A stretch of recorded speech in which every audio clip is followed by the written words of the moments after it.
सबसे पहले बात करेंगे ईरान की जानिब से बलोचिस्तान में पाकिस्तान की फजाई हुदूद की खिलाफ वर्जी की गई, जिसमें 2 बच्चे जान बहक और 3 बच्चियां जख्मी हो गईं। पाकिस्तान का सख्त रद्द-ए-अमल। ईरानी नाज़िमुल अमूर को दफ्तर खारजा तलब करके हमले को पाकिस्तान की खुद मुख्तारी के खिलाफ करार दे दिया। तर्जुमा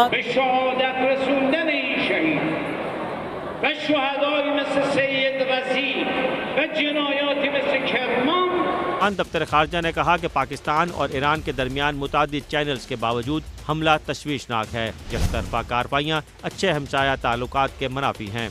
इधर हमास और इजराइल के बीच एक छोटे से समझौते की खबर आई तो उधर खबर ये आ गई, ईरान ने अब पाकिस्तान पर हमला कर दिया।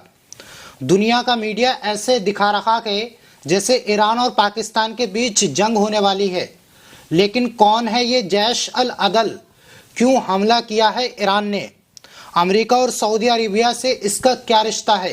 सब कुछ डिटेल में बताऊंगा इस वीडियो में, बने रहिए मेरे साथ। अस्सलाम वालेकुम, मेरा नाम है मोहम्मद असलम, आप देख रहे हैं टॉप न्यूज़ 11। हम लगातार इजराइल फिलिस्तीन वॉर पर अपडेट दे रहे थे और अचानक एक ऐसी खबर आती है जो बिल्कुल चौंका देती है। खबर यह है, ईरान ने पाकिस्तान के भीतर 2 ठिकानों पर हमला किया है। दरअसल ईरान ने पाकिस्तान के अंदर जरगुन की पहाड़ियों में बलूचिस्तान के ज्वाटा जिले में के ईस्ट में हमला किया है और ये खबर आई भी सबसे पहले नूर न्यूज़ पर है। नूर न्यूज़ के बारे में जो लोग नहीं जानते हैं, मैं आपको बता दूं, ये ईरान का सरकार का अपना न्यूज़ वेबसाइट है, यानी ये ईरान की सरकार का ऑफिशियल न्यूज़ चैनल है जिस पर यह खबर आई है। ईरान ने पाकिस्तान के भीतर बलूचिस्तान राज्य में हमला कर दिया और इसमें कहा गया यह हमला सिर्फ जैश अल अदल पर किया गया है। आपको बता दूं, जैश अल अदल एक संगठन है बलूचिस्तान का जो पाकिस्तान की आर्मी और सरकार से लड़ता रहता है क्योंकि वो बलूचिस्तान को पाकिस्तान से अलग करना चाहता है। दोस्तों, ईरान के हमले के बाद पाकिस्तान का बयान आया। पाकिस्तान ने कहा हमारी सीमा और हमारी ज़मीन पर ईरान ने हमला किया है। नूर न्यूज़ ने कहा था कि ये जो हमला किया गया है, जिस इलाके पर पाकिस्तान का भी पूरी तरीके से कंट्रोल नहीं है, लेकिन पाकिस्तान ने कहा यह हमारी अंतर्राष्ट्रीय सीमा में आता है, इसलिए कम से कम हम लोगों को खबर करनी चाहिए थी, हमको बताकर कुछ ऐसा करना चाहिए था। लेकिन दोस्तों, मज़ेदार बात यह है, ये सब कुछ तब हो रहा है जब दाऊद में पाकिस्तान के वित्त मंत्री की मुलाकात हो रही है ईरान के वित्त मंत्री से। जैसे ये फोटो आई कि ईरान के वित्त मंत्री पाकिस्तान के वित्त मंत्री से मिल रहे हैं, वहीं दूसरी तरफ ईरान ने पाकिस्तान के इन इलाकों में हमला किया। अभी 2 दिन पहले की खबर है, पाकिस्तान की आर्मी की सेना की एक बटालियन और ईरान की सेना की एक बटालियन दोनों मिलकर ईरान की ज़मीन पर अभ्यास कर रहे हैं। यानी 2 दिन पहले ही पाकिस्तान की आर्मी के चीफ और ईरान की आर्मी के चीफ दोनों मिलकर किसी संगठन को मारने की बात कर रहे थे, लेकिन उस संगठन का नाम नहीं लिया था। अब आपको पता चल गया वो संगठन जैश अल अदल है।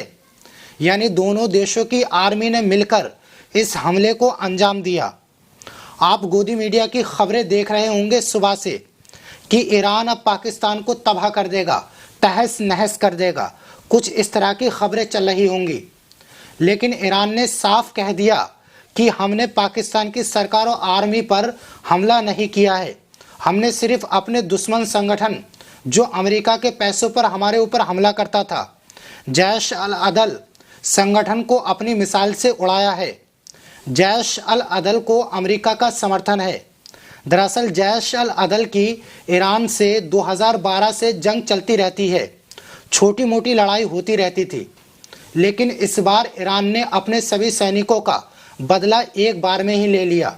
ईरान के ऊपर और पाकिस्तान की आर्मी के ऊपर कई बार जैश अल अदल संगठन ने हमला किया है। 1 महीने पहले भी ईरान के कई कमांडर को जैश अल अदल संगठन ने मार गिराया था। तो अब ईरान ने पूरी प्लानिंग के साथ पाकिस्तान की आर्मी के साथ मिलकर इस संगठन को पूरी तरह से ख़त्म कर दिया। इजराइल और फिलिस्तीन में जंग चल रही है। ईरान फिलिस्तीन को खुला समर्थन दे रहा है।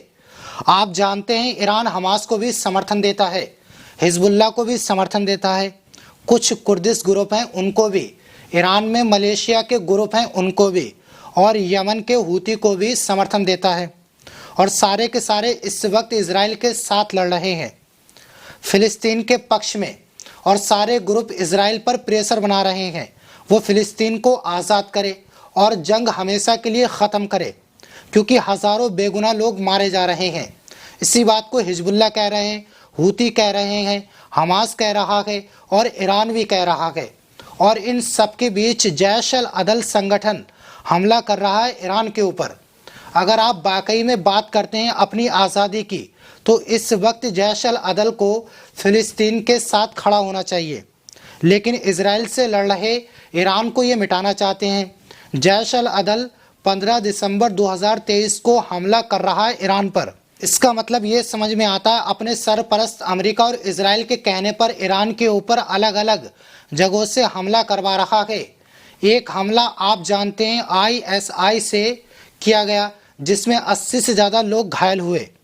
और दूसरा हमला जिसकी चर्चा नहीं हुई, क्योंकि ये पाकिस्तान बॉर्डर की तरफ से हुआ था और करवाया गया था जैश अल असद से, जिसमें IRCG के अफसर मारे गए और घायल हुए। यानी कहने का मतलब ये है, जैश अल अदल उसी खेल का हिस्सा है जिसका ISIS है। यानी एक लाइन में कहूँ, अमेरिका और इजराइल ने बहुत सारे ऐसे आतंकवादी संगठन पाले हैं और पोषे हैं, जो बातें तो मुसलमानों की करते हैं लेकिन इशारे पर इजराइल और अमेरिका के चलते हैं। और वो ऐसे देशों पर हमला करते हैं, ऐसी आर्मी पर हमला करते हैं जो फिलिस्तीन की आज़ादी के लिए लड़ते हैं। शायद यही वजह रही होगी जैश अल अदल के ऊपर बाकायदा हमला किया गया ईरान ने, और छिपकर हमला नहीं किया, ये खुलकर बताया। हमने जैश अल अदल के हेडक्वार्टर पर हमला किया और उसको निस्तो नाबूद कर दिया। तो दोस्तों, ये हमले का पूरा मामला आपको समझ में आ गया होगा। मैंने बहुत विस्तार से आपको बताया, यकीनन आपको वीडियो अच्छी लगी होगी। लेकिन मेरी आपसे एक अपील है, आप हमसे जुड़े रहिए, हमारा सहयोग कीजिए। अगर आप हमारा सहयोग करेंगे तभी हम सच कह सकेंगे। हमें सहयोग करने का सबसे आसान तरीका है, ये नीचे वाला जो रेड कलर का बटन है उसको प्रेस कर दीजिए। अगर आप हमारी मदद करेंगे तभी हम सत्ता और कैमरे की नज़र में आंख डालकर सच कह सकेंगे। बहुत बहुत शुक्रिया।